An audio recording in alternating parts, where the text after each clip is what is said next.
மனிதர்களுக்கு முத்தமிடக்கூடிய பழக்கம் எப்படி வந்தது?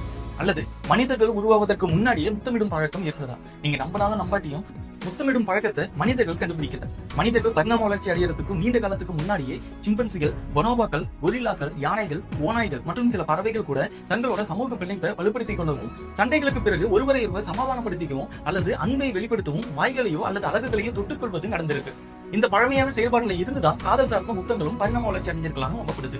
இன்னொரு கோட்பாடு என்னன்னா, மில்லியன் கணக்கான ஆண்டுகளுக்கு முன்னாடி ஒரு தாய் தன்னோட மெல்லப்பட்ட உணவை நேரடியா தன்னோட வாயில இருந்து குழந்தைகளோட வாய்களுக்கு ஊட்டிய போது அவற்றுக்கு இடையிலான நெருக்கமான உணவுபூர்வமான பிடிப்பு உருவாகி இருக்கும். அதுல இருந்தும் இது தொடங்கி இருக்கலாம்னு நம்பப்படுது. சரி, முத்தமிடும் போது உங்களோட உடலுக்குள்ள என்ன நடக்குது? உங்களோட உதடுகள் தொடும்போது அந்த நொடியில ஆயிரக்கணக்கான நரம்பு முனைகள் உங்களோட மூளைக்கு சிக்னல்களை அனுப்புது. உடனே உங்க மூளையில டோபமைன் உருவாக்கி உங்களுக்கு மகிழ்ச்சியையும் குந்துதலையும் உருவாக்குது. பாண்டிங் ஹார்மோன் சொல்லப்படக்கூடிய ஆக்சிடோசின் சுரப்பு அதிகரிச்சு நம்பிக்கையும் உணர்வுபூர்வமான ஈர்ப்பையும் வளர்க்க உதவுது. மேலும் உங்கள் உடல்ல எண்டோபின் சொல்லப்படக்கூடிய கெமிக்கல்கள் அதிகமாகி மன அழுத்தத்தை குறைச்சி உங்களை உற்சாகமா வச்சிருக்க உதவுது.